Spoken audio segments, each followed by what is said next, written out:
Eu quero fazer a leitura do texto de Êxodo, capítulo 22, no versículo 6.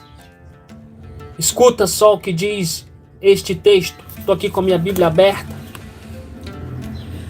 E diz assim, Êxodo, capítulo 22, versículo 6. Se alguém acender uma fogueira no seu campo, e o fogo pegar nos espinheiros e se espalhar pelo campo de outro homem, destruir os feixes de trigo ou as plantações que já estiveram maduras, aquele que acendeu a fogueira pagará todos os prejuízos. Irmãos,